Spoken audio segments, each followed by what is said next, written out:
Nepal versus Oman like a final best versus best home team Oman unbeaten team Nepal आज पनि game खत्रै हुनेवाला छ। म चाहिँ एकदम एक्साइटेड छु। हजुरहरू नि हार्डको पेसेन्ट हुनुहुन्छ भने चाहिँ थोरै ख्याल गर्नु होला भन्छु म। अब गेम नहेरी त बच्न सकिन्न जे जस्तो भए पनि। मजा चाहिँ खत्रै आइरहेछ नि होइन त गाइज? यो दुईटा टिममा जित्ने एउटा टिमले वर्ल्ड कप 2026को लागि टिकट फिक्स गर्छ र साथसाथै टुर्नामेन्टकै विनर हुने चान्स पनि धेरै रहेको छ। किनकि आजको गेम जित्यो भने अर्को गेम नेपालको सामोआसँग र ओमानको जापानसँग रहेको छ। जुन टिम थोरै विक पनि हो र सजिलै हराएर अनबिटन हुँदै टप अफ द टेबल हुँदै ट्रफी उठाउने चान्स पनि धेरै रहेको छ।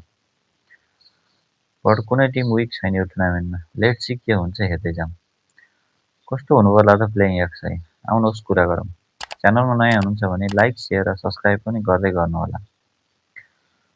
ओपनिङमा आउनेछन् कुशल र आसिफ। यो जोडीलाई हामीले तलमाथि गर्ने कुरा हुन्न। वान डाउनमा क्याप्टेन रोहित पौडेल नै आउनुपर्छ। फोर्थमा आरिफ शेख। कुशल मल्ललाई ड्रप गर्नुपर्छ अब चाहिँ जस्तो लाग्छ in my point of view. धेरै चान्स भइसक्यो।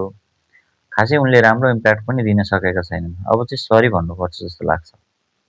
अल अमारतको विकेट स्लो छ बााउन्ड्रीको लागि भन्दा पनि सिङ्गल डबल रन इम्पोर्टेन्ट छ भन्ने कुरा हामीले यो सिजनमा देखिसकेका छौँ। So Arif Sheikh best option हुन सक्छन्। उनी सिङ्गल डबल प्लस ग्यापहरू भेटाएर बााउन्ड्री नै प्रहार गर्न सक्छन्। कुशल मल्लको कमजोरी के छ भने ब्याटबाट सिङ्गल डबल निकाल्न गाह्रो भइरहेको देखिन्छ। हिटर हुन् उनी त्यसमा कुनै डाउट त छैन, बट आउट अफ फर्म छन् पुरै सिरिजभरि। सो अबको दुई म्याचलाई रेस्ट दिँदा नै बेस्ट हुन्छ भन्छु म चाहिँ। फिफ्थमा चाहिँ सन्दीप जोराको ठाउँमा आदिल आलम। सन्दीपले वेस्ट इन्डिजको अगेन्स्ट 50+ रन लगाएका थिए, त्यसपछि उनको फर्म एकदमै खराब रहेको छ। आदिललाई अझै आउने गेमहरूमा चान्स दिनुपर्ने हुन्छ, प्लस टप अर्डरमै प्रमोट गर्नुपर्छ जस्तो लाग्छ।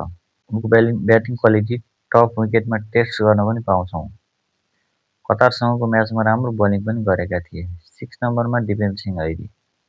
ब्याटिङ जस्तो भयो नि बलिङ र फिल्डिङको लागि उनी नहुने कुरै भएन। 7मा गुलसन हुनेछन्। डेथ ओभरमा राम्रो स्ट्राइक रेटमा ब्याटिङ गर्न सक्छन् भन्ने कुरा उनले प्रुभ गरिसकेका छन्। त्यसपछि 8मा सोमपाल कामी, 9मा नन्दन यादव, 10 र 11मा सन्दीप र ललित राजवंशी। कतारसँगको स्टार्टिङ ओभरहरूमा स्पिनले डोमिनेट गरिरहेको हुँदा ललित नहुनुको फाइदा थोरै भए पनि कतारले उठाएको थियो। सो हजुरहरूको प्लेइङ एक्सै पनि कमेन्ट गर्दै गर्नुहोला। के लाग्छ हजुरहरूलाई? होम टिम ओमानलाई पनि हराउँदै नेपालले थर्ड टाइम वर्ल्ड कप खेल्दा होला त? हस् त आजको भिडियो हेरिदिनु भएकोमा धन्यवाद।